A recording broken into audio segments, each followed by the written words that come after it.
It's time for the main event. Here comes the breakdown. Act 1, the setup. Our film begins with Roy surveying his backyard in a Los Angeles suburb while repeating, and blinking like mad as he opens and closes every door at his house 3 times each. You know, because he has OCD. Just in or case doesn't. You didn't get it. Or yeah. Does. We cut to the great Sam Rockwell, who plays Roy's partner, Frank Mercer, who is busy swindling some poor hapless boomer on the phone. The con goes down as follows. So it's a lot easier than to follow the cons in this than it is in, like, Deadfall. They also call it a pigeon drop, though. Mm-hmm. Did they? I wonder if that was a nod to Deadfall, or just that's what it's called. I think that was the lotto ticket thing. They called it the pigeon drop, too. Same as when they lose the gold bracelet or the diamond bracelet in Deadfall. The con goes down as follows. Frank convinces someone they have been randomly selected to win a prize, but they have to buy a water filtration system for $350 to be eligible. He sends a courier to their house to collect the check. Then Frank and Roy show up posing as Federal Trade Commission officers and convince the poor bastards they've been conned, but that they can track down the culprits if they are granted access to their bank accounts, which allows them to rob their victims blind. You know, like he says at one point that I never conned anybody who didn't have it coming, you know, out of like greed or stupidity. And like, I feel like you have to be pretty stupid to fall for this $350 filtration system out thing. Old people and stuff. It's just a scammer thing, you know. I sent $1,000 to a Nigerian prince to help him get his money squared away. That's the thing about these scams, though, is they specifically find the stupidest people on purpose because they're the ones that are going to, you know, give them money. So I think, you know, it works on you just keep calling people until some idiot. And it actually works in your favor. The more ridiculous your scam sounds up front, the better it actually works, because that you really only find the stupidest people who are going to fall for it. So I feel like this is a little bit higher level. Like it's a little bit smarter of a scam than what they probably had to do, but it makes for a good movie, I guess. Yep. Everything goes off without a hitch until Roy has a fun little Tourette's episode where he calls the con artist they're supposedly trying to catch whack jobs. And then when the sliding glass door is opened, he sees a flurry of pollen swirling into the room and starts twitching like mad and saying, over and over again while winking a bunch. It's kind of his main tick throughout is that. Yeah, the eye tick, which most people who have Tourette's, that's most of what it is. It's usually it's a nonverbal, like a facial tick or something. Yeah, so I thought that played pretty well. Nick Cage did amazing with this. Yes, he killed it. His OCD. Pygmies. It's his Bob Saget. Yeah. They head back to their office where they count their latest score, and Frank tells Roy about a guy named Chuck who's loaded, but Roy doesn't want to get involved since it'll be a long con. He doesn't do long cons anymore. Roy heads to a supermarket where he buys the only 2 basic food groups, cigarettes and cans of tuna fish, from a cashier who immediately makes eyes at him. Can you even, like, where can you go that you can just, like, do they used to have tobacco, like cigarettes just out on the store shelves that you could pick up? Yeah, just like... I guess I started working at a grocery store a year or 2 after this, and they already had them all locked behind the customer service. It happened about this time when they started locking them up, but there used to be like you could just walk up to a wall and just pick out the cigarettes that you wanted and then just take them right up to the front. And they stopped doing that because kids were stealing them. Yeah. What are you talking about? Grocery stores have the best security. I was shocked. Next, Roy goes home and stashes his latest score in a ceramic bulldog with a removable head that he keeps in the front room. The bulldog is loaded with cash and a revolver. He eats a single can of tuna and then cleans it and pops it into a clean Ziploc baggie, then throws it in the trash. He might have OCD, but he sure is wasteful. Recycle that can. You could recycle the Ziploc bag. It's funny because I feel like, you know, all of his little ticks are things that he thinks like are OCD and Tourette's and all that kind of stuff. Yeah, and which makes sense. As we find out later, it's kind of, you know, it's just his conscience that is causing him to punish himself, basically. Next morning, we see him pull some leaves out of his pool and then chuck them into the garbage disposal, which is perfectly normal. Then he accidentally knocks his pills into the sink, which sends them straight down the disposal with the leaves. Roy freaks out by saying, "Oh, pick me." As you do. Quick fact. Pick-me's. Oh, pick-me's. Quick fact, Roy's pills are actually Benadryl, the popular over-the-counter allergy medicine. Really? Yeah, and I wondered if he always had fake pills. Yeah. I kind of wonder if, like, from the beginning, he always had that. Because those are, like, when he mentions it to the doctor, he's like, they have this written on them, which is what's written on all Benadryl pills. So Really? I kind of wonder if he was being scammed by the previous doctor as well. Yeah, He just skipped probably, town yeah. and gave him shit illegally. It sounds like he was going to Conning a and legal conned. doctor, so it makes sense that they're... Yeah. Yeah. Scamming him, Or too. it was a legit doctor and they didn't want to lose their license over, giving this guy drugs under the counter, so they just gave him over-the-counter allergy meds. Or it could be the first sign that he falls for scams too, and then he's capable of being conned because he's already been conned by one doctor. But seriously, like Benadryl, can you imagine popping a Benadryl every single day? Like, the shit Every knocks morning. my ass Suddenly out. I'm Like, tired. I don't know. Yeah. I guess Tell you maybe what. you'd build up a tolerance to it and it wouldn't Yeah. do anything anymore if you took it every day. He never has allergies, though. Well, Dr. Klein says at one point, like, I'm surprised you weren't on the floor after taking these. Oh. So Yeah, at maybe- the dosage you're taking, I'm surprised you weren't on the... Yeah, so he probably knew what it was, too. That's funny. I like that. That's a nice little nod to what's going on. Yeah. And you're right, with the pollen and shit, like... he suffers. It's an allergy thing. Like, Yeah. he calls his doctor only to find out the doctor moved away, which sends Roy into a tailspin. He blinks like crazy, sniffs a bunch, and goes on a cleaning frenzy that would make even the janitor from Willy's Wonderland envious. He scrubs every square inch of his house while Frank calls him repeatedly. Different joke messages and stuff. It's funny. Frank, what did you say? I think my pancreas is failing. I can't feel my thumbs. They're all speaking This was Spanish one on of TV. I can't understand any of it. What's going on? It was one of the first, like, roles that really made me fall in love with Sam Rockwell. Like, guys, he's just so good in everything. I've seen him in a lot of stuff, but he always kind of plays like within the same kind of range of just like I haven't seen anything where he's not kind of a charismatic, slightly sleazy guy. Or more sleazy than charismatic, like in Green Mile. That was the first thing I saw him in. Yeah. Oh, Green yeah, Mile. Green Mile, huh? Green Mile and The Assassination of Jesse James by the coward Robert Ford. Longest Was name he ever. in was he in the... God, what's that movie? Moon? Oh, fuck. Moon. Yeah. Was Yeah, he it was just in Moon? Moon. Okay.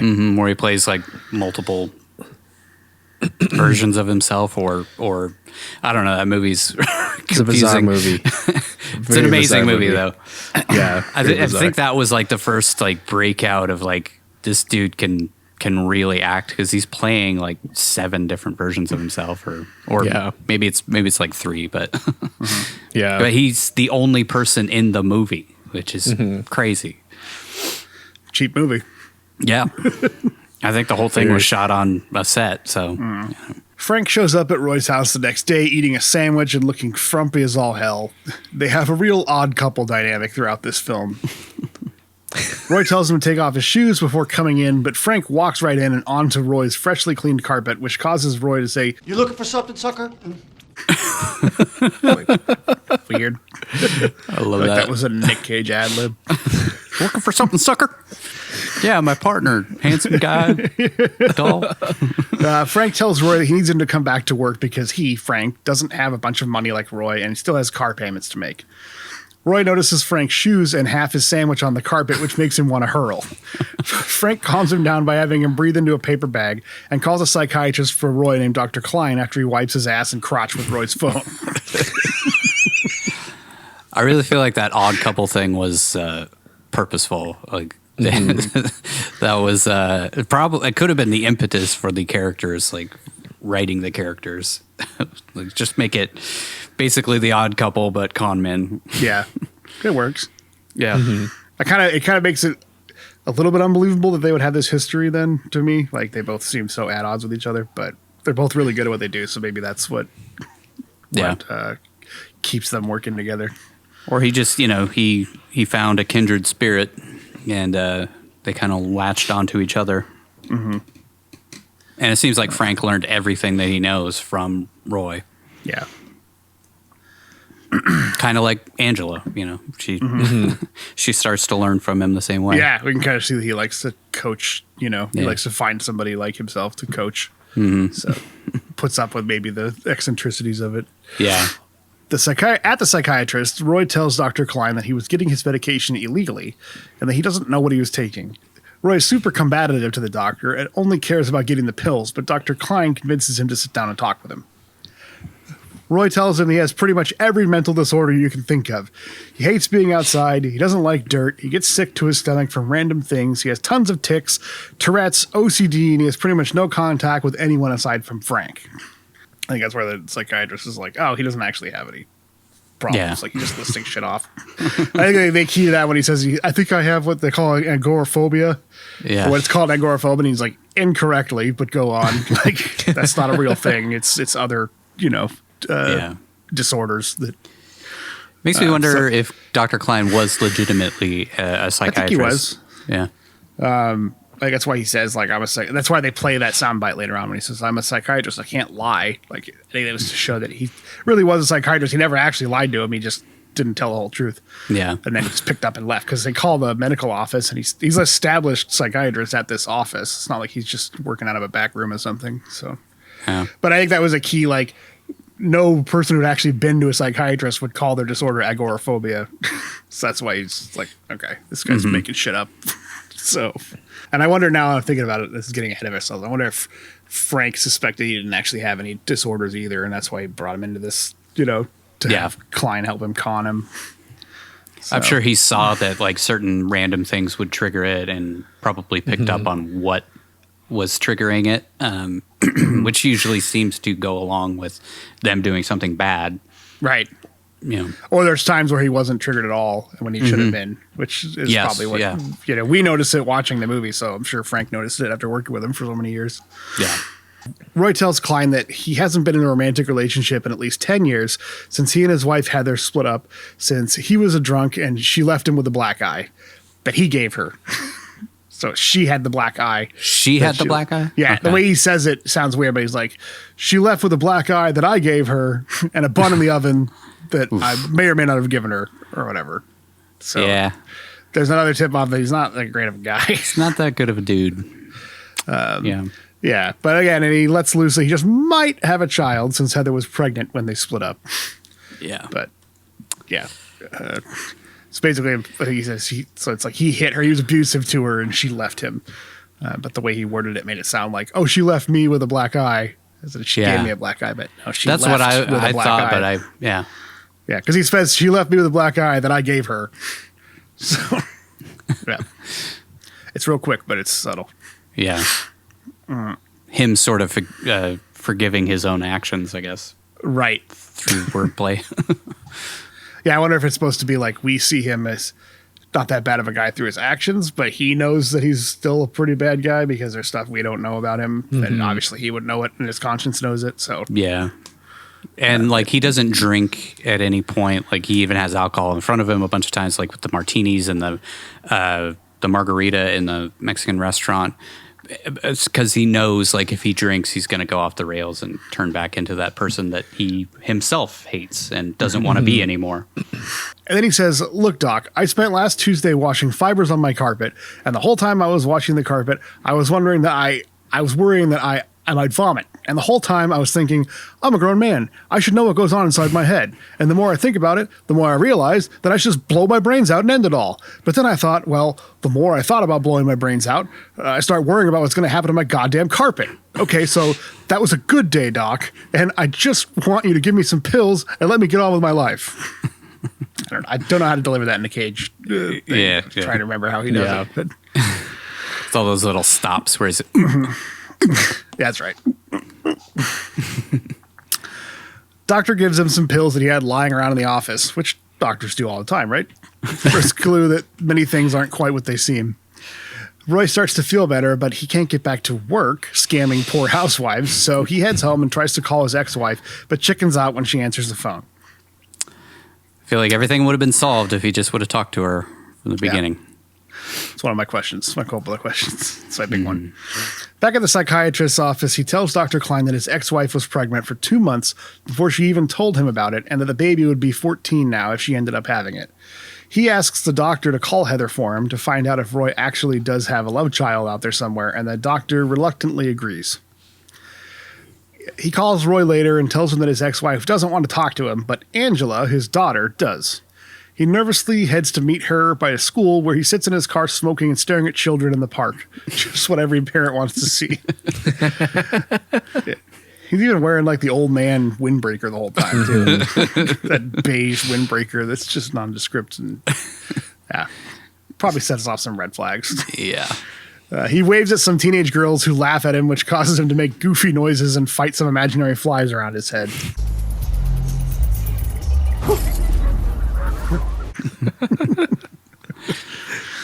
And he smokes about 10,000 cigarettes.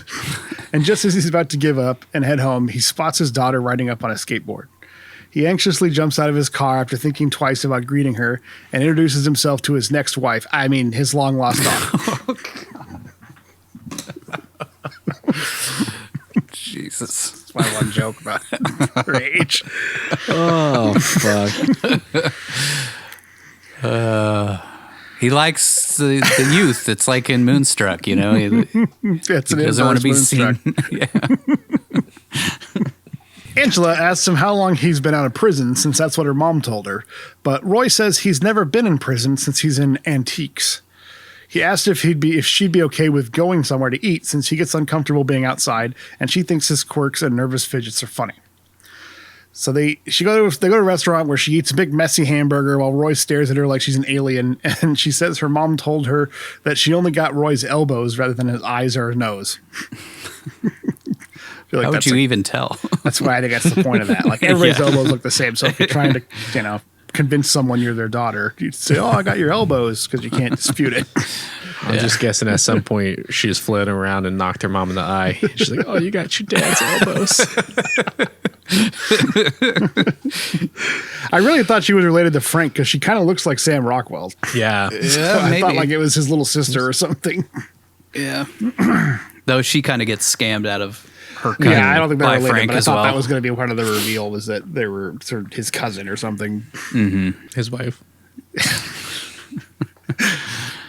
He tells her school is important since he dropped out, and she asks if that's how he became a criminal, which makes Roy twitch out again and tell her, I'm in Antiques, and to cut the shit. He takes her home, and she roots through his glove box for a bit. She tells him to stop a block away so her mom doesn't see him, and then asks him if they can go bowling together or something. He waits for her to head home, but she waves at him to leave. Again, little clues. Also, she never goes up to the house. She's only asking him information. She's not, she volunteers information about herself, but he never, I'm trying to think. They were very clever about her asking leading questions about and getting information out of him throughout the whole movie. Which he's also eager to just give because it's his daughter. He wants to connect with her. Yeah. And every bit of information that she has when she first sees him came from the psychiatrist and what Roy told him. At the office, Frank notices Roy smiling and giggling to himself while looking at his palm where his daughter wrote her phone number. Roy... Could make another joke there, but I won't. Roy asks Frank how much they can get from Chuck, the guy Frank mentioned earlier as a long con prospect, and Frank is overjoyed that Roy wants in on the score. He says they can get at least $30,000 out of the guy, so Roy heads to the bank, pulls some money out of a safety deposit box so they can pull a Jamaican switch on Chuck. Jamaican switch, is that like an Eiffel Tower? Because you need a dark room, two people with similar builds. Oh my God. He gets his best Gordon Gekko outfit together to go meet the mark at the legendary Spearmint Rhino, which today has 31 locations between the US, UK, and Australia, but is rudely interrupted when Angela shows up unannounced. She comes in and starts making a big mess in his spotless house, which rubs him all sorts of wrong. But he resigns himself to letting her sleep on the couch since he has an important antiques meeting to get to in the middle of the night. She even says that. And he's like, what did he say? Like, antiques wait for no man or some weird shit excuse. Antique deals wait for no man. Over at the strip club, Frank meets up with Roy and they pretend to have an important business deal in front of Chuck to pique his interest while Angela ransacks Roy's house and discovers his ceramic bulldog stash. At the supermarket, Roy buys Angela some ice cream and runs into the same cashier from earlier, and after a flirty exchange, he walks to his car through a parking lot littered with shopping carts, which is such a weird shot, but it had to be intentional, but I don't really know what the purpose of it is. I think he doesn't notice the clutter all of a sudden. Yeah, but it was just like egregiously, like cars just all over the parking lot. It was just to me like people in LA are assholes and just leave their cars. Well, that's true too, but... But yeah, I feel like that was 100% intentional, like to show that now that he has some, purpose, he doesn't see the things that normally would set him off, cause him to have his OCD fits. Mm-hmm. Yeah, you'd imagine he'd clean them up if it was the old Frank or old Roy. Like he'd spend time putting them all back because he couldn't stand seeing them all like that. Mm-hmm. But he just walks right through them, doesn't even pay him any attention whatsoever. He finds Angela asleep on his couch with his records strewn around the house. She wakes up and asks him why her mom left him and says the reason she's there is because they got into a fight after her mom called Roy names. She says her mom said Roy's a bad guy and doesn't seem like a bad guy, to which Roy says, "That's what makes me good at it." It's a great line. It's like the first time he lets loose that like, yeah, I am a criminal. I also like when she's searching his house and like sees all of his tidy whities. She laughs and then like opens the door again, just messes him up just to close it. It's just like is this guy for real? Like put a little chaos in there. Act 2. Let's get some motivation up in this thing. The next morning, Roy wrestles with the joys of newfound fatherhood as he tries to use the bathroom only to find Angela showering. Then he cleans up the huge mess that she made the night before and finally awkwardly tries to talk his daughter out of eating ice cream for breakfast since he made her eggs and toast. He doesn't eat normal food at all. Yeah. So it was a huge gesture for him to make eggs and toast for her. But I feel like that's what a kid would do. Yeah. Also, like, have you ever seen a Ben & Jerry's tub of ice cream that big? Yeah. I haven't. It was like a full gallon. They made it comically huge. Yeah, like Ben & Jerry's is always like the little pints or whatever. I feel like they used to be bigger back in the good old days. But yeah, now they're mainly just like the pint sizes. Ripped off. I'd rather have a giant tub of it. It's good ice cream. Frank pops by and lets Roy know that Chuck is into whatever fake business scheme that they've got going on, and Angela asks who Frank is to him. She also asks about the 900 cans of tuna fish Roy has, and he simply says, "I like tuna fish." So I guess that explains that. I feel like if you only ate tuna, you'd get so sick. Yeah. Like, how the hell? I know, like bodybuilders will go on that, just straight protein diet, and they eat just like cans of tuna nonstop with their protein supplements and all that kind of stuff. But yeah. Yeah, but he's not a bodybuilder. And there is such a thing as like protein poisoning if you eat too much protein. So. Yeah. And mercury poisoning. Yeah. But he's eating like a can. I take it as he only eats a can at breakfast and dinner. I don't see him being a lunch guy. It just doesn't seem like enough to sustain. No. A 6'4" guy. Yeah. Right? Angela calls home and her mom says she wants her back in time for summer school, which starts on Monday. But that means she'll be staying with Roy for the entire weekend, which he's not super stoked about. So he gives her his patented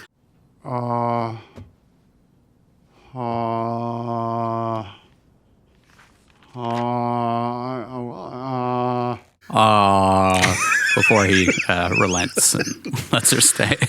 I love those throughout. He only has like 3 or 4 of them, but they're actually pretty close together. We see Roy at Dr. Klein's office where the doctor tells him to be as open and honest with Angela as possible. More foreshadowing. Yeah, just tell her everything about you.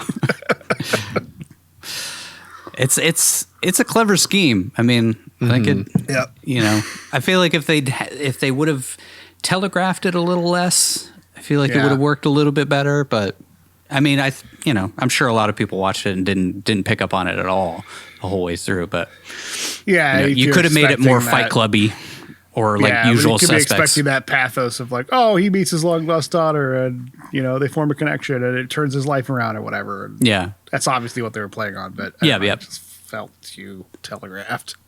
Yeah, that's definitely. I think I think you can buy that throughout, and I do think they do a good job with it. But it still works. There's just a few too many clues. Yeah, and there's nothing that's like overtly like, oh, okay, this is definitely a con. But so I guess maybe that was the intention, was to have you not be sure as the outside viewer. Maybe you suspect that it's happening, but you're not positive. Yeah. Roy takes Angela to the store where his crush works and waits in a much longer line just to see her, and Angela realizes Roy has a thing for the cashier. Back home, he makes Angela spaghetti, or whatever that was. It was like spaghetti with basil leaves in it. Spaghetti aglio olio, which is really good if you never had it. It's just olive oil with toasted garlic in it. And you mix that in with some Parmesan in this. I don't think he added that Parmesan, but I don't think he did either. It's super easy. It's pretty healthy version of spaghetti and super tasty. While she takes a beer from the fridge, prompting another I don't know from Roy. She just keeps drinking it, though. He never stops her from drinking the beer. It was funny. That's a teenage thing. They push boundaries. She hates his cooking, and he eats out of a tuna can like a cat, so I'm guessing he gave up on his own cooking years ago. They order pizza and enjoy some father-daughter bonding time. Yeah, it's like that shot of her with like the spaghetti, and then he's got just this one lone tuna can sitting in front of him. The next day, Roy, Frank, and Chuck meet up at a marina restaurant where Roy tells Chuck that he skims foreign money off of the top at a bank, but he can't exchange currency since the bank watches all transactions he makes, so he needs Chuck to give him U.S. currency in exchange for the foreign bills, since Chuck has no record or attachment to the bank. Is that all clear for that scam, what that is? I don't understand. I can't remember what Chuck did. Like why Chuck had access to this. I think Chuck money. Was just rich, and he was just giving him money in exchange for the foreign currency. And he makes a profit. Yeah, because the pound is worth more than the dollar. So like this with the exchange rate, Chuck pockets over $2,000 on their $5,000 transaction. So he does. It's like you got to spend money to make money. So he gives them the money the first time around, so that they can do a much bigger switch later on. Roy takes Frank home to introduce him to Angela, but he finds her missing, which causes Frank to say this whole having a daughter situation is bad news for their partnership since it's a distraction. Which, is kind of shitty, but sure. It's true, though. It is true. It is. That night, getting away your hobbies and your work, it sucks. Yeah. Yeah. I feel bad for my parents. They had to raise me. I ruined their lives. You did.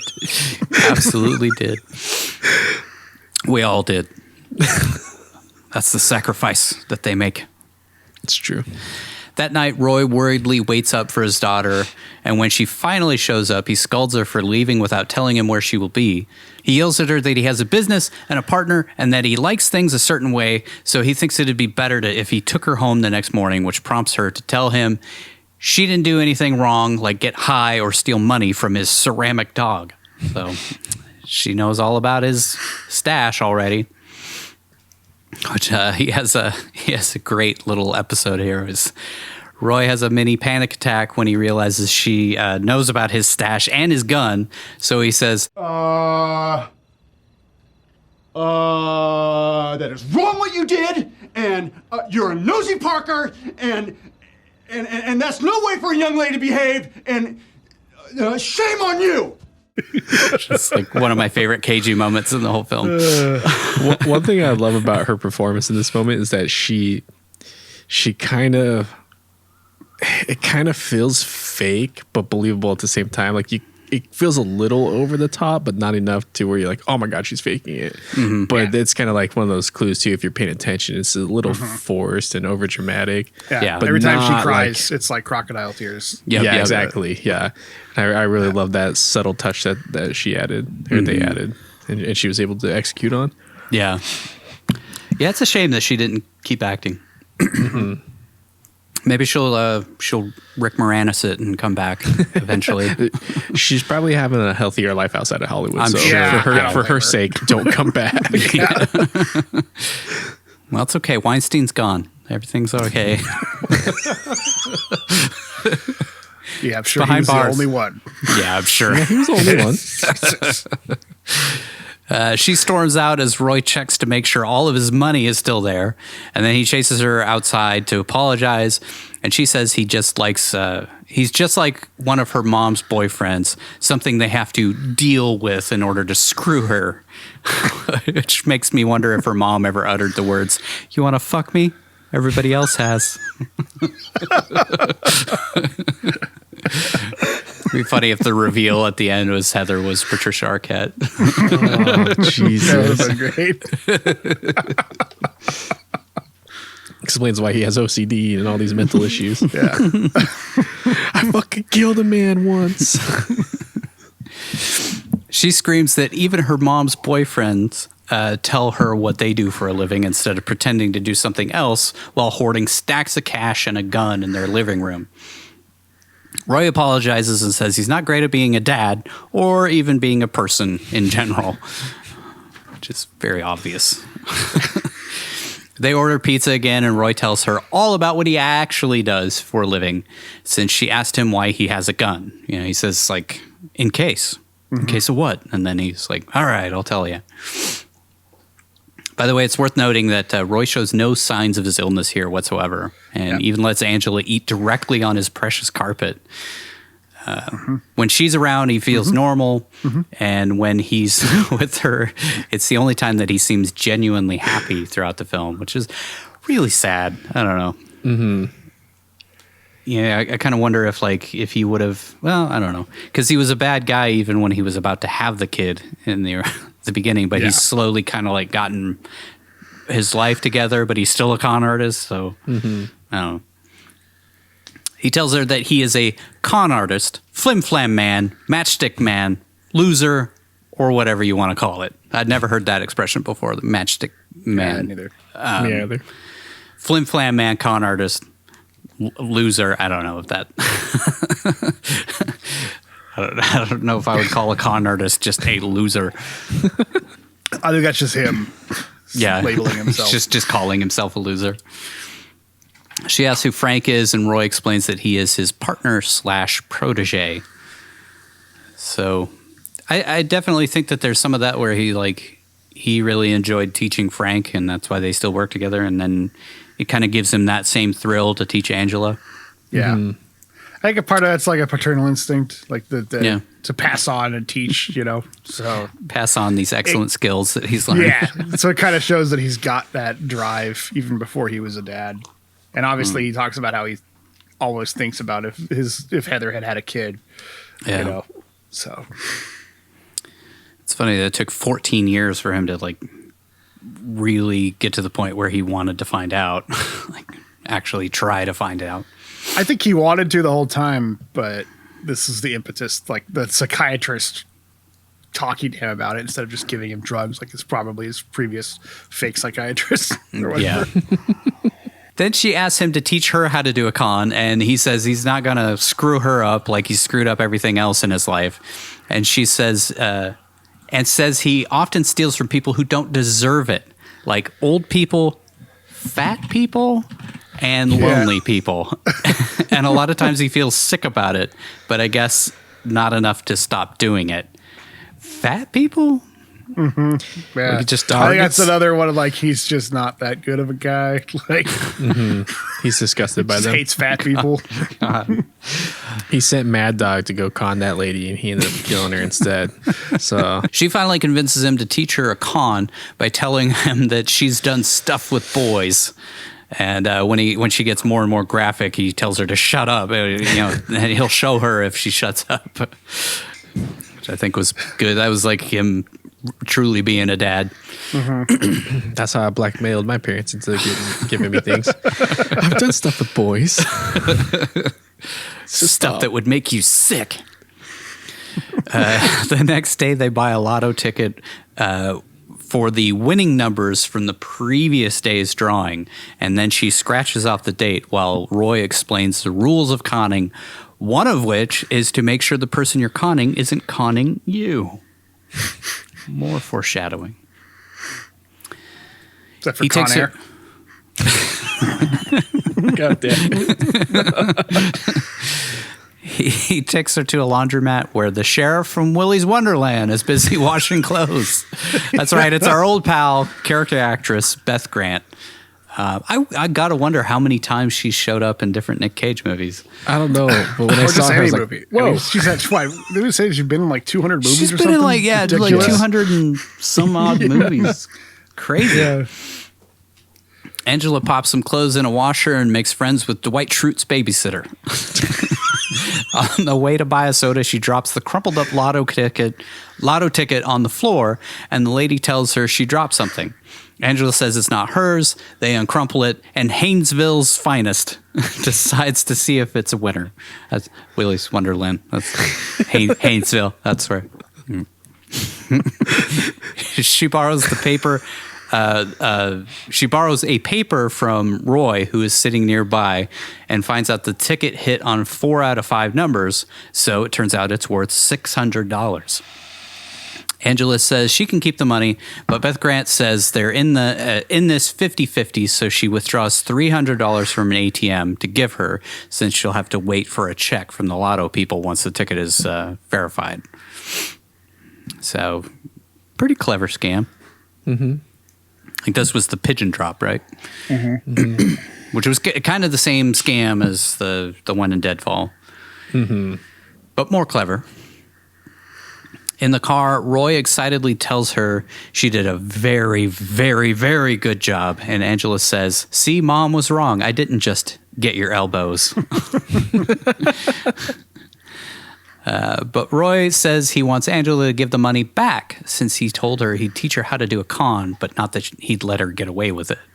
Back in the psychiatrist's office, Roy tells the doctor that for the first time in years, he's excited about life and happy to have Angela around.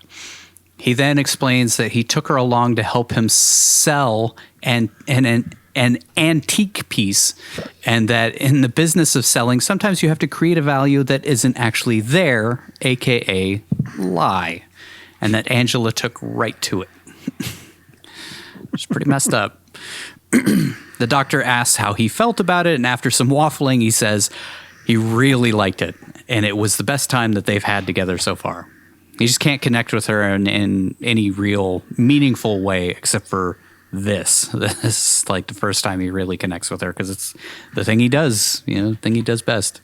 At the airport, Frank dresses like your typical Florida man, cowboy hat, snakeskin shirt, and a wife beater, usual stuff.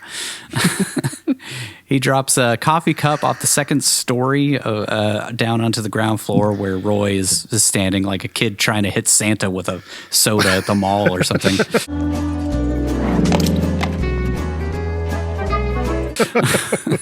Or a Frosty. Yeah. Or apple pie. McDonald's apple pie. Chicken nuggets.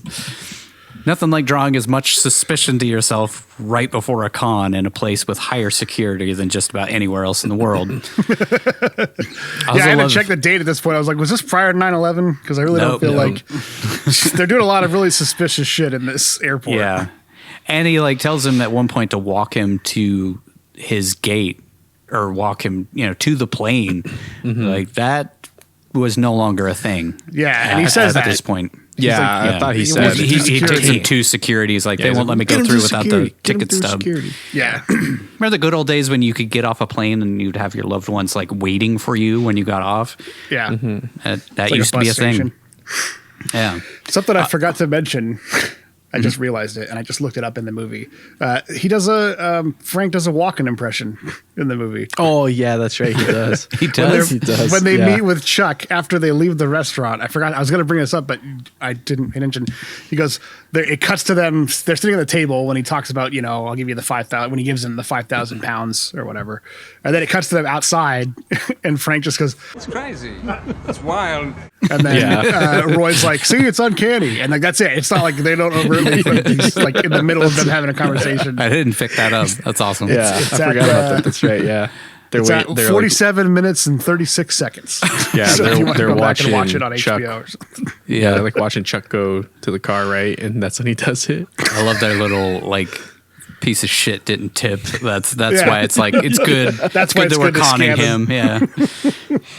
I also Damn it, love I that he can't- calls I him. forgot to bring that up.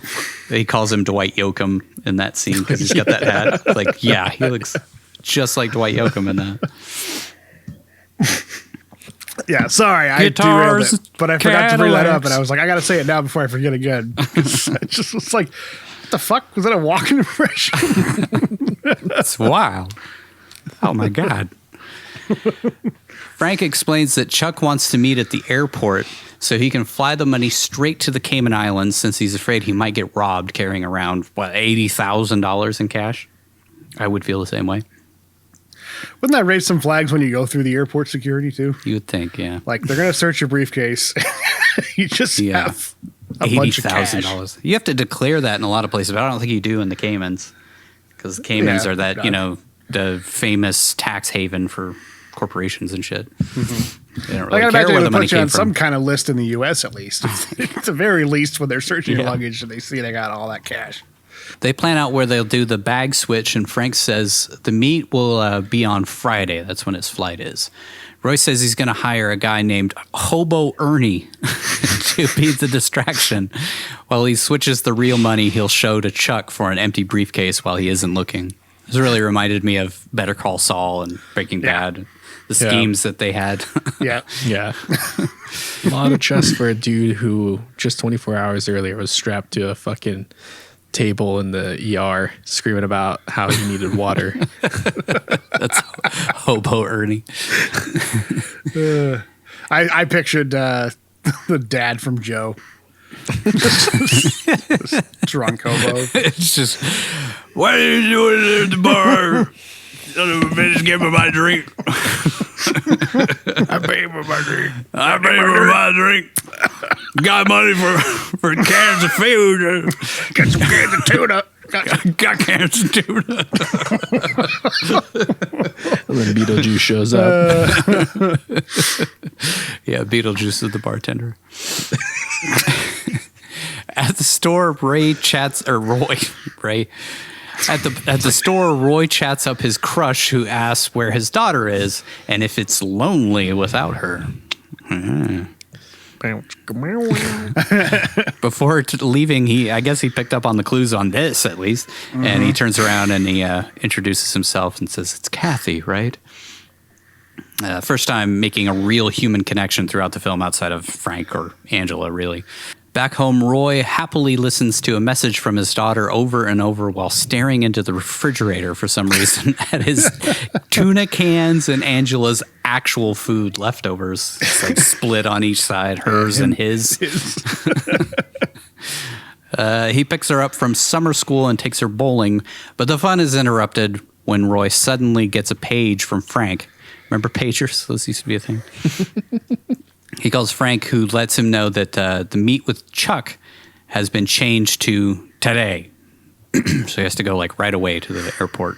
I think this is like another. This was the excuse to get Angela involved in the con. Yeah. But I think this is another con strategy: is do things on your schedule, like change up the schedule of the person you're conning so that they're on the back foot. Which again, Roy even says when he's teaching Angela, like, stuff's always going to get curveballs are going to get thrown at you. So again, he's not following his own advice. Yeah, he pretty much screws up every part of the advice that he gave her. He falls for. He tries to take Angela home, but realizes he doesn't have enough time to pick up homeless guy Ernie, get change, and all of that. So he enlists his daughter to help with the ripoff of thousands of dollars from this guy. He's already a great dad. Like I said, you shouldn't be rooting for this guy. He's a piece of shit. They head to the bank where Angela learns all about Roy's massive stash of money, how to access it, and even talks him into adding her signature as someone who can access his deposit box. Always make sure the Mark isn't conning you. Right. She asks if she can have his passcode.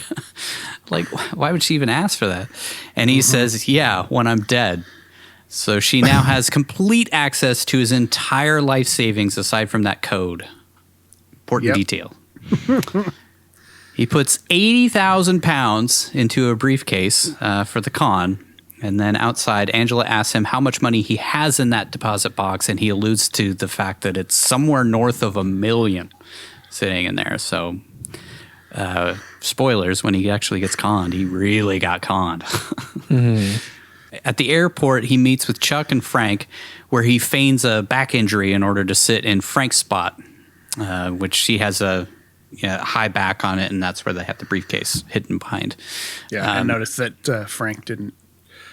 He told Frank to make sure that Chuck was sitting with his back, or sitting with his back to the bar. And that wasn't done. Yeah, he made it a very important point. Yeah. Like, make sure he's sitting with his back to the bar. So Roy shows Chuck the 80,000 pounds he has in the briefcase, and then Chuck reciprocates by showing the U.S. currency, and then Roy cues Angela to make a scene at the bar, which distracts Chuck long enough for Roy to switch the briefcases with a fake that he has tucked behind his seat.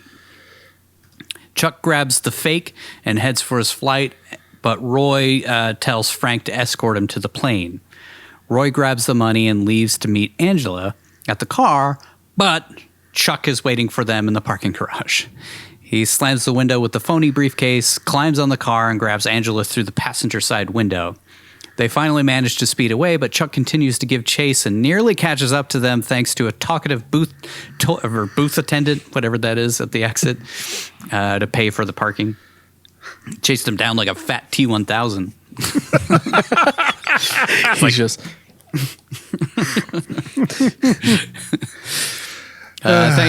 Thankfully, they get through just in time to avoid Chuck murdering them both and make their way to a parking lot overlooking Los Angeles. Again, it's a lot of activity in an airport parking lot.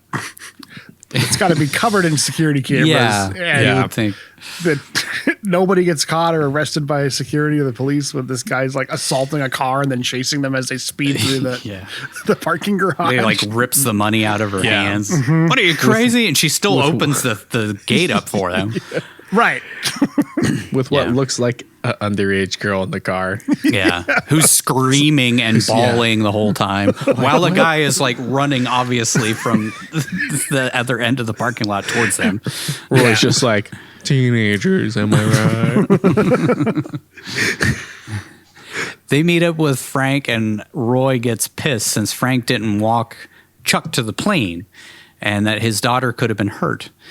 Frank pushes back by saying he's not the one who pimped her into this grift, which is valid.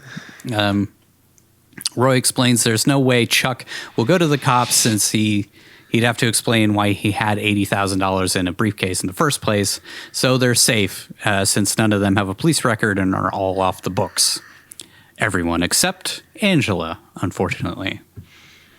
It's kind of like, now that I'm thinking about it, Frank didn't really like push Roy into any of this stuff. He just kind of like, he sort of baited him along, tried to like drop little things for him to like do. But these were all Roy's decisions and he ended up conning himself in a way. Well, that's what makes Frank a great con artist and manipulator. Yeah. Get the other person to do what you want without them even knowing. Yeah, which is also the excuse that Roy gives for all the people that he scammed. Like he never, he let them scam themselves and hand their money over to him. Yeah, they could have stopped at any point and told him no, but they never did. You're not stealing from them; they're stealing from themselves. Yeah. Roy gives Frank the duffel bag full of money, and he leaves while Angela explains she was arrested the year prior for fighting a security guard over a pack of gum. It's like she stole gum and and some other stuff. Yeah. Yeah. He takes her home and tells her that he doesn't want to see her anymore since she's getting in the way. He boots her out of the car while she bawls since her dad is kicking her out of her life. Or out of his life. She leaves a ceramic Chihuahua ashtray on his dash, and he screams, What's that? Huh? What's that? another great KG moment. She says she bought it for him at the airport, and he tries to apologize for the whole throwing his daughter out of his life forever stuff. She slams the door in his face and walks away sobbing. Act 3, the resolution. We cut to Roy at home where he's an absolute wreck. His house is far from its usual spotlessness, and worst of all, he's run out of his medication. He starts twitching like mad and throwing out his old whoops and,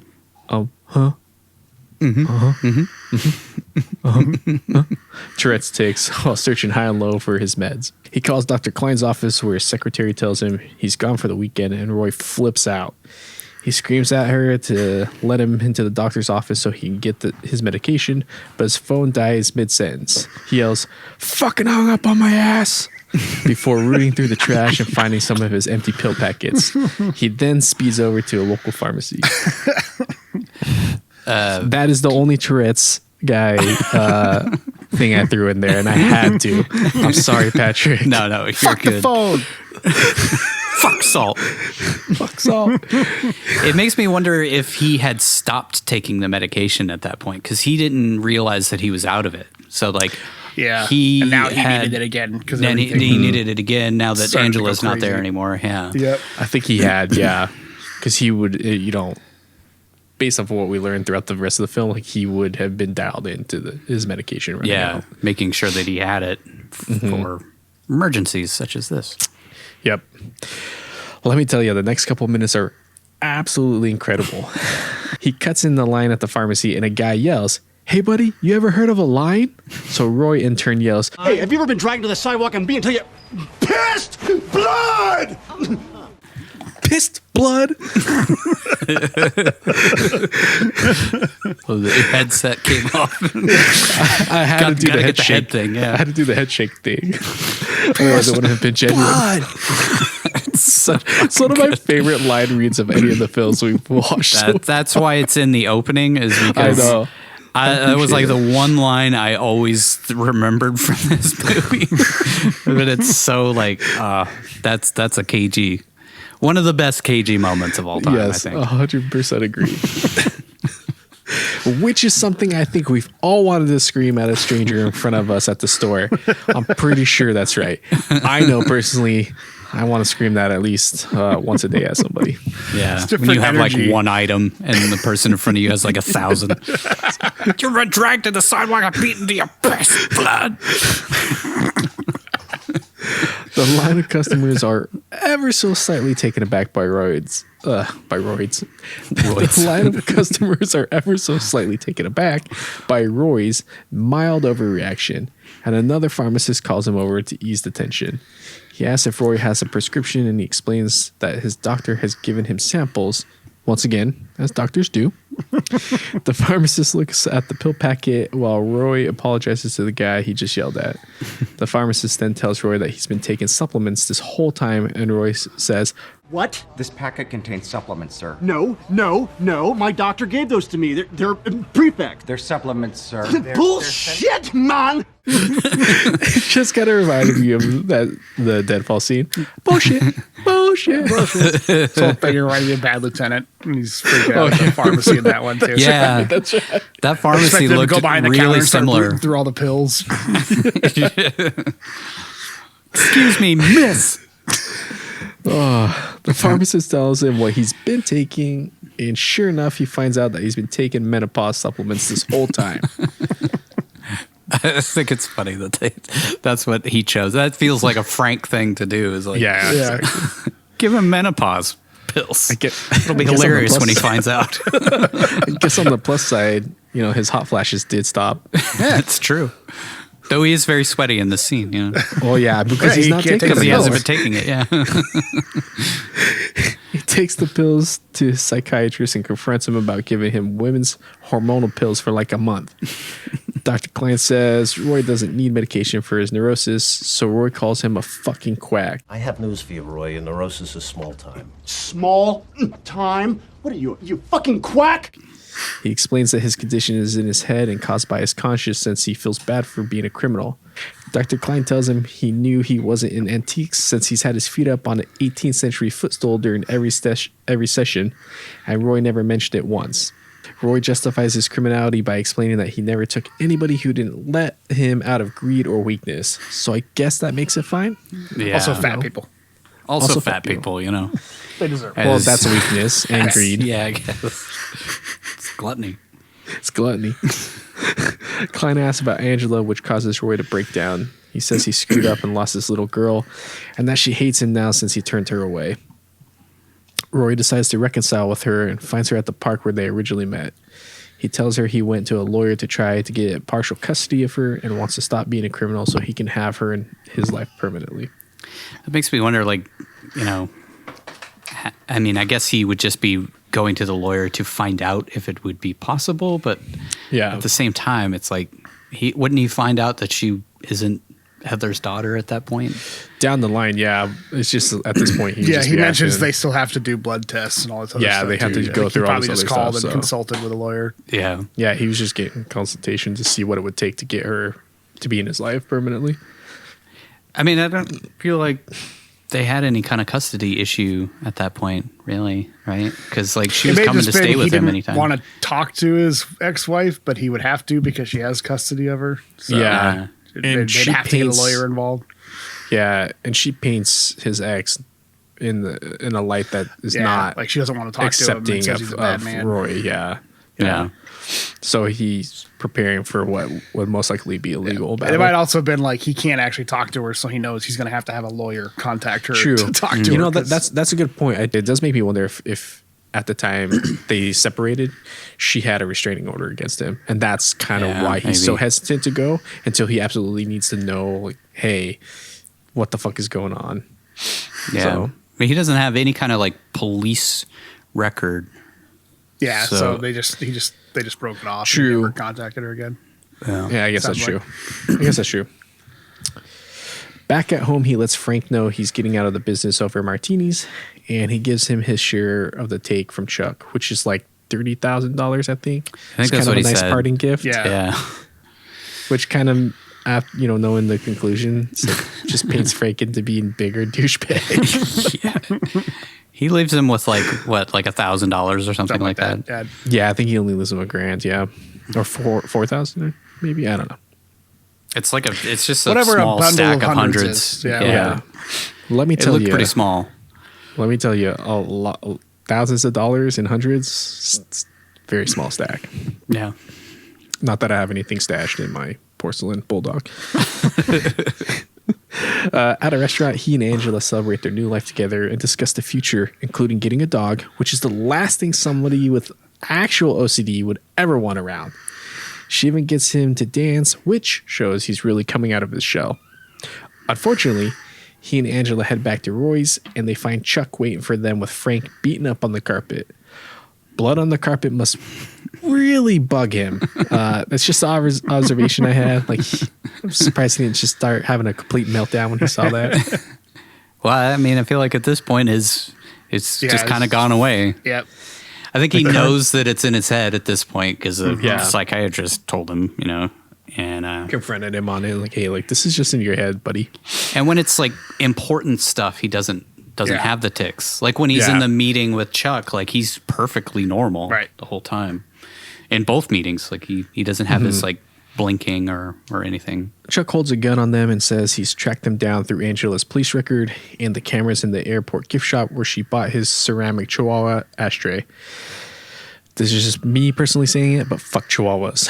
Nothing good has ever come out of anybody owning anything Chihuahua related. Fucking rat bastard dogs. Chuck says he wants You're really going on the warpath. I hate him too. Chihuahuas. This is a hill man. I die on. I hate him too.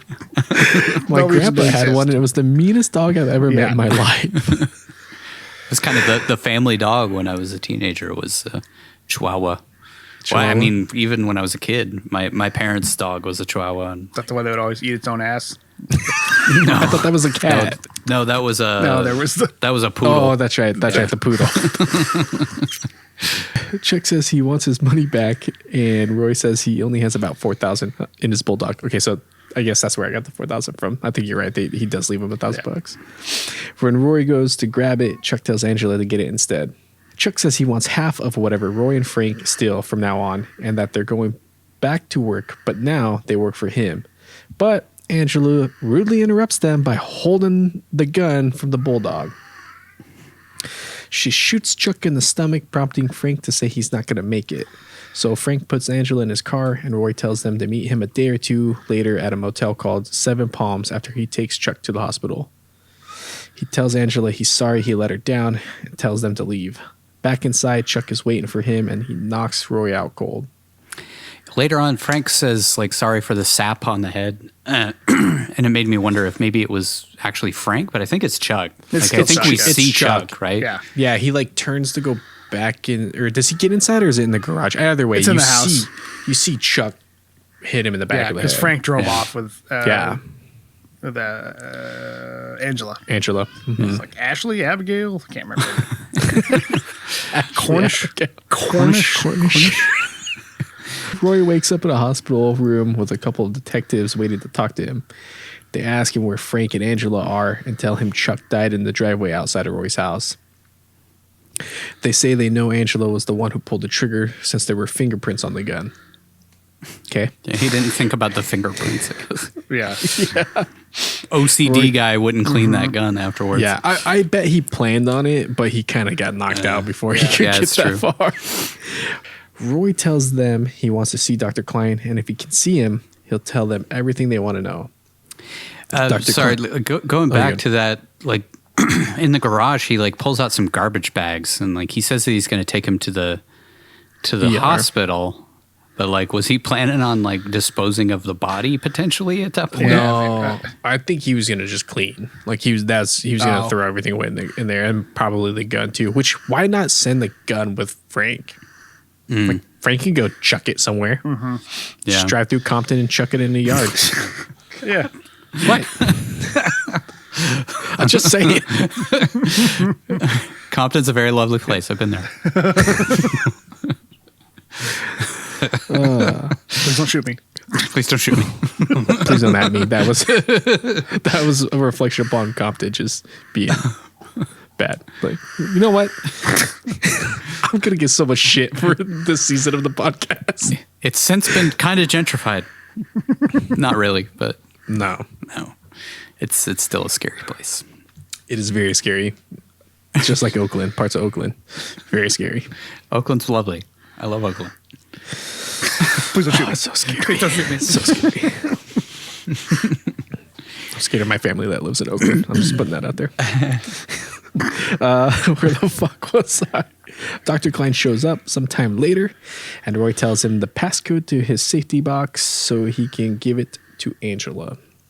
Time passes, and we see Roy sweating in the hospital room.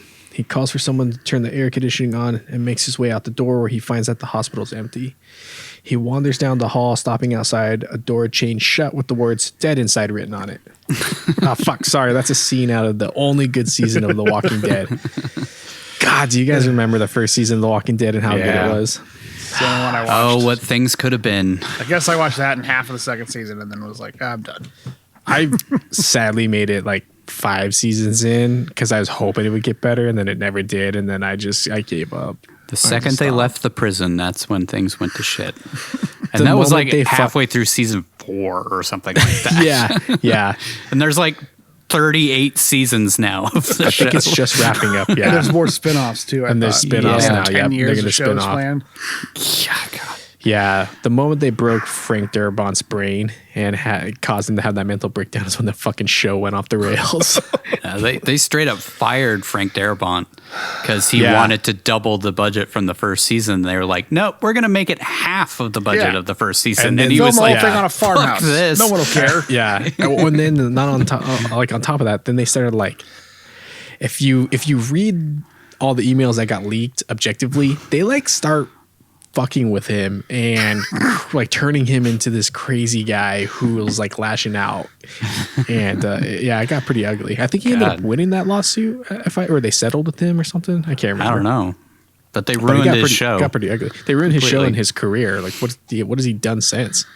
Everybody kind of stepped away from him because when those emails initially got leaked, it looked like he was crazy. Because he was, it's text, so interpret it how you want, but it came off like he was losing his damn mind, but you're only seeing one side of the conversation. Mm-hmm. Anyways, I missed that fucking first season and what the potential could have been. What it could have been.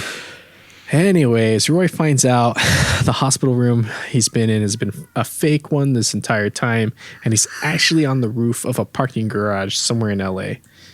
I thought it was going to be like an oil rig, and it would be like from Face Off, where he's just in the middle of the ocean. And then it cuts to Roy stepping outside. He's on an oil rig. And you think, how's he going to get off this oil rig? He'll just jump in the ocean and swim. Just jumps and swims. 72 miles to shore. In voiceover, we hear a message from Frank that says, "Dear Roy, you're probably pretty upset. I don't blame you. You taught me most of what I know, so I suppose I owe you better than this. But you always told me that if I ever got a shot at a big score, I should take it. And that's what I did. Sorry about the sap on the head, by the way, and for everything else. You always said guys like us can't afford to have regrets about what we do.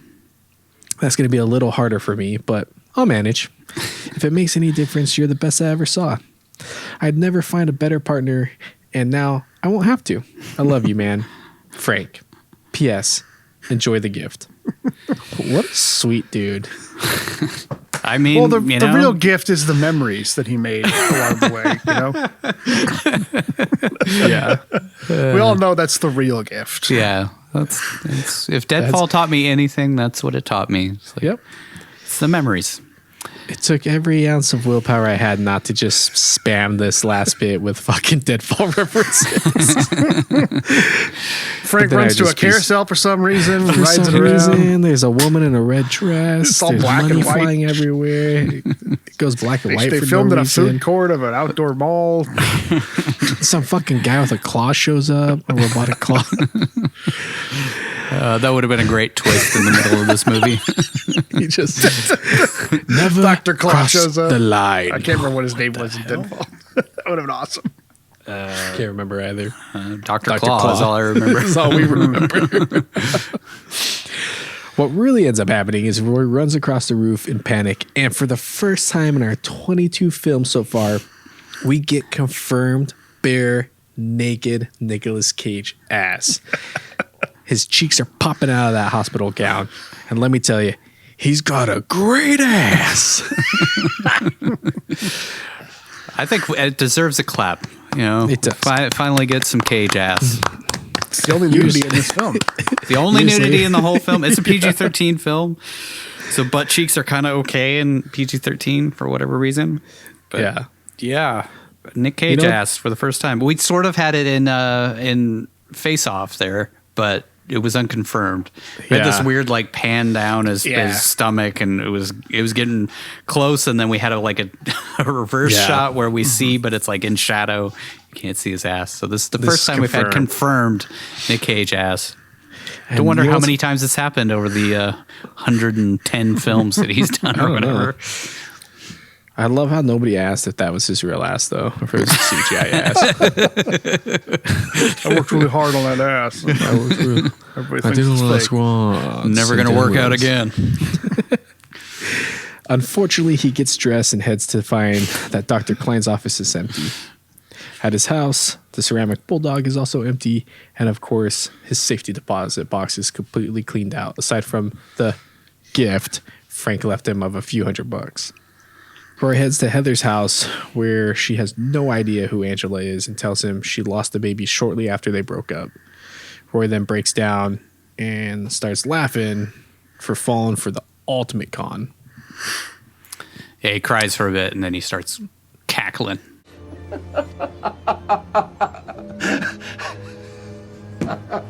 you okay? Yeah. on her doorstep. So I haven't seen you in 14 years, and this is how we reconnect. Yeah. What? You ask about somebody I don't know and then cry? He's like, oh, you changed for the better. She seems I like guess she got her life together pretty well. Yeah. Yeah. Also, Yeah. she kind of looks like the store. The She supermarket does. She lady. does. She does. So, She And I really had a- looks I- similar. I yeah. stopped he's and I got was a like, thing for her, I think. Yeah. I was like, did they just use the same actress twice? So did I. They just thought like we wouldn't notice. We find out he's actually like schizophrenic and he's been This whole flirting with thing his is just ex-wife. made up in his head. Yeah, that would have been a twist. That would have been, That would yeah. have been a twist. That would have Nobody been would've an saw M. Night coming. Shyamalan twist for the ages. 1 year later, we find Roy working at a furniture store. He heads to help some frumpy doofus find a carpet, and it turns out this guy's girlfriend is coincidentally Angela, or whatever the fuck her real name is, because we never find out. She's mortified when she recognizes Roy, but Roy plays it cool and keeps helping her boyfriend. Once he and Angela are alone, Roy asks if she's working the dude she came in with, and she says she's retired. He says she was great at it, and she says she got kind of screwed out of her cut by Frank, which, go figure, right? This dude's conning his partner. Why would he not con her too? I bet he screwed over Dr. Klein and Oh, yeah. Chuck too. And Chuck. He pops back into dad mode and asks why she's dressed like a whore. And she asks if he's going to ground her. Shit's getting real kinky here. She apologizes for ruining his life and stealing his life savings. But he says she didn't take it. He gave it to her since he sees things differently now. She and her doofy boyfriend buy a leopard print carpet. It was the Leopard cheapest print. one they had.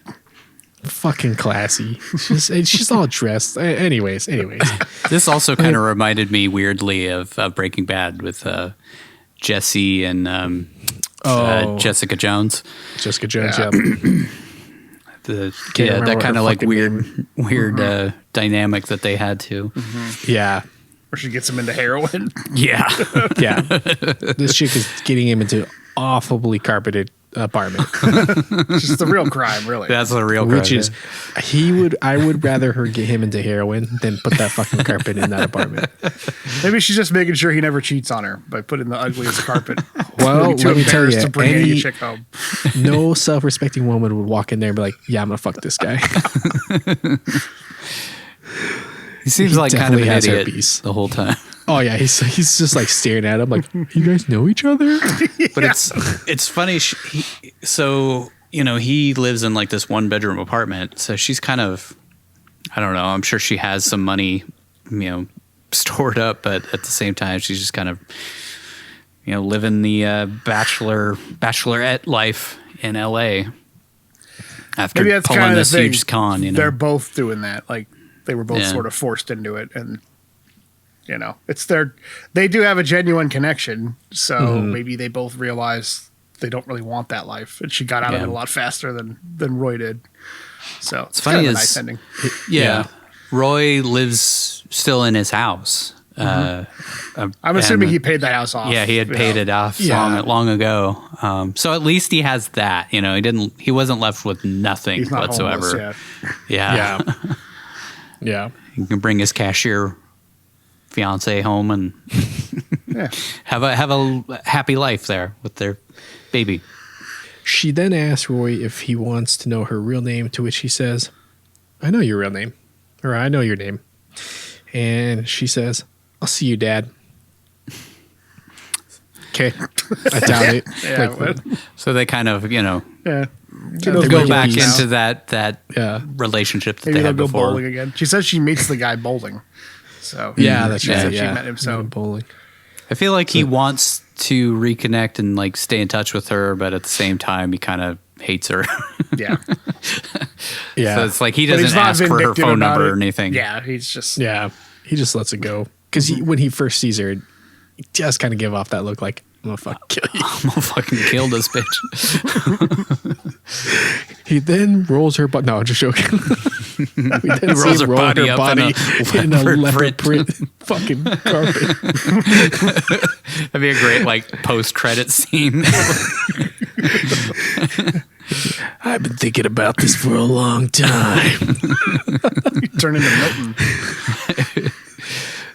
Back home, we see that Roy is living with the cashier he had eyes for throughout the film, and she's pregnant with his baby, which we know because he awkwardly sticks his ear up to her stomach and winks. The end. Yay, happy ending. Yeah, sort of. So I mean, he's gone legit. And Yeah, that's what he wanted, really. He doesn't have all the Yeah. money, but he doesn't care about it anymore. Like he says, he gave Angela the money because at that point he realized he didn't need it. His life was over, basically. He was going to prison, and he just wanted her to have it all. Yeah. And I think that was real. Like that feeling was real. So when he realized he didn't have any of the money anymore, but he was still free, Now he's free to actually have the life that yeah, he wanted at that point in his life. And his conscience is clean because all the money's gone. He's not living All the off money's of gone. that dirty money anymore. So Yeah. That's And how he I doesn't have his interpret it. tics anymore. Yep. He's able to work a He's real working a job real and be job. out and about. And like that little wink was like, I think like him having his little like, a little callback to his Tourette's, yeah. fake Tourette's or whatever. But yeah, I thought it was a cute ending and a good way to end it. I always kind of roll my eyes when it's like a 1 year later because it's like, okay, this feels like you just tacked on something, which apparently they did. Which they did, yeah. But I think it still fit with what they were It did. setting The up. ending of the book was it. I haven't read it obviously, but I get the impression that it ended right after he got conned, and that was how we're left. Wondering what happened next. It's a happy ending that isn't incongruous with the rest of the story. It actually, treats the character realistically and shows that he had a full character arc, as opposed to something like Bad Lieutenant Protocol New Orleans, where the happy ending literally is unearned, comes out of nowhere, and just makes you feel like, what the fuck? That doesn't. It's terrible. Yeah, it way was to like end that super story. campy. Yeah. Everything wrapped up with a nice bow within 10 seconds of each other. It'd be great if Frank popped in from the side. Here's your money back. Here's your money back. And then his ex-wife pops in. Fans it all in out the in front of the store. furniture people. Yeah, the carpet store.